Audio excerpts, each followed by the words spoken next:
दोस्तों, एक बार श्री विष्णु अवतार महाराज पृथु इस पृथ्वी यानी कि इस 30% भूमि को बस फोड़ने ही जा रहे थे।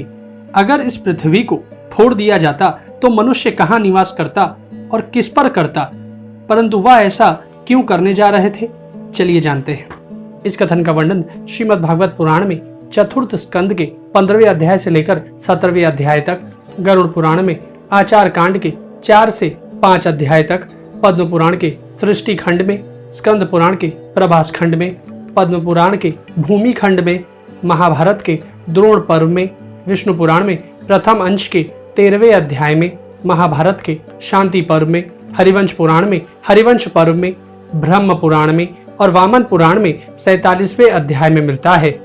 दोस्तों, उन दिनों राजा वेन की मृत्यु के बाद पृथ्वी अन्नहीन हो गई थी। अराजकता के समय औषधियों के नष्ट हो जाने से भूख से व्याकुल हुई प्रजा राजा पृथु के पास आई और कहने लगी, हे प्रजापति, अराजकता के समय पृथ्वी ने समस्त औषधियां अपने में लीन कर ली हैं, अतः आपकी संपूर्ण प्रजा क्षीण हो रही है। आप हम क्षुधा पीड़ितों को शीघ्र ही अन्न देने का प्रबंध कीजिए, ऐसा ना हो कि अन्न मिलने से पहले ही हमारा अंत हो जाए। प्रजा का करुण क्रंदन सुनकर महाराज पृथु बहुत देर तक विचार करते रहे। अंत में उन्हें यह कारण मालूम हुआ कि पृथ्वी ने स्वयं ही अन्न एवं औषधादि को अपने भीतर छिपा लिया है। अपनी बुद्धि से इस बात का निश्चय करके उन्होंने अपना धनुष उठाया और अत्यंत क्रोधित होकर पृथ्वी को लक्ष्य बनाकर बाण चढ़ाया। उन्हें शस्त्र उठाए देख पृथ्वी कांप उठी और जिस प्रकार व्याध के पीछा करने पर हिरणी भागती है, उसी प्रकार वह डरकर गौ का रूप धारण करके भागने लगी।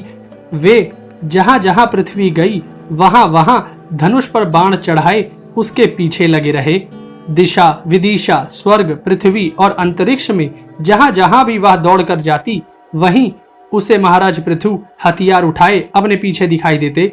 जिस प्रकार मनुष्य को मृत्यु से कोई नहीं बचा सकता, उसी प्रकार उस त्रिलोकी में वेन पुत्र पृथु से बचाने वाला कोई भी ना मिला।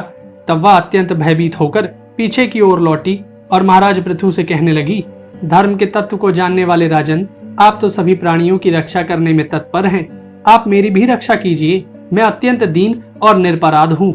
आप मुझे क्यों मारना चाहते हैं? इसके सिवा आप तो धर्मज्ञ माने जाते हैं। फिर मुझ स्त्री का वध आप कैसे कर सकेंगे? स्त्रियां कोई अपराध करें तो साधारण जीव भी उन पर हाथ नहीं उठाते। तियर्ग योनि में भी स्त्री को अवध्य बताया गया है। फिर आप जैसे करुणामय तो ऐसा कर ही कैसे सकते हैं?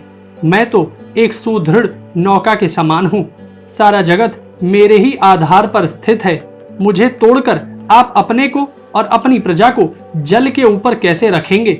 तब महाराज पृथु ने कहा, तू मेरी आज्ञा का उल्लंघन करने वाली है। तू यज्ञ में देवता रूप से भाग तो लेती है, किंतु उसके बदले में हमें अन्न नहीं देती। इसलिए आज मैं तुझे मार डालूंगा। तू जो प्रतिदिन हरी हरी घास खा जाती है और अपने थन का दूध नहीं देती, ऐसी दुष्टता करने पर तुझे दंड देना अनुचित नहीं कहा जा सकता। तू ना समझ है। तूने पूर्व काल में ब्रह्मा जी के उत्पन्न किए हुए अन्नादि के बीजों को अपने में लीन कर लिया है और अब मेरी भी परवाह ना करके उन्हें अपने गर्भ से निकालती नहीं। अब मैं अपने बाणों से तुझे छिन्न भिन्न कर तेरे मेदे से इन शुद्धातुर और दीन प्रजाजनों का करुण क्रंदन शांत करूंगा। जो दुष्ट अपना ही पोषण करने वाला तथा अन्य प्राणियों के प्रति निर्दय हो, वह पुरुष, स्त्री अथवा नपुंसक कोई भी हो, उसका मारना राजाओं के लिए ना मारने के ही समान है। तू बड़ी गर्वीली और मंदोन्मत्ता है। इस समय माया से ही यह गौ का रूप बनाए हुए है। मैं बाणों से तेरे टुकड़े टुकड़े करके अपने को ही पृथ्वी रूप में प्रकट करके अपने योग बल से अपने देह को ही फैलाकर मैं उस पर चिरकाल तक प्रजा को धारण करूंगा। तब महाराज पृथु के ये शब्द सुनकर धरती बुरी तरह कांपने लगी थी। दोस्तों, इस पूरे ग्रह को भी पृथ्वी कहते हैं और इस ग्रह यानी पृथ्वी पर जो 29 या 30% भूमि है, उसे भी पृथ्वी कहकर संबोधित किया जाता है। इसलिए कंफ्यूज ना हो।